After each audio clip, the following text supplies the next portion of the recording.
You'll find the headlight control switch left of the steering column on the instrument panel. Turn the control to the first position for parking lights.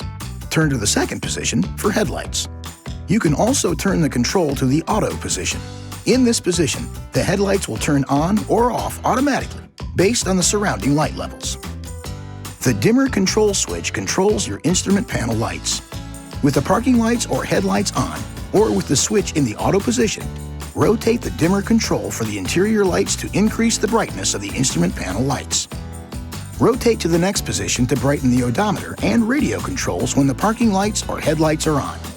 Rotate to the last position to turn on the interior lights. If your vehicle is equipped with a touchscreen, the dimming is programmable through the Uconnect system. To activate the front fog lights, turn on the parking lights, low beam headlights, or put the switch in the auto position. Then, push in the headlight switch control. Push the headlight switch control a second time to turn the fog lights off. This video is not intended to take the place of your owner's manual. For complete details and other important safety information, please see your owner's information.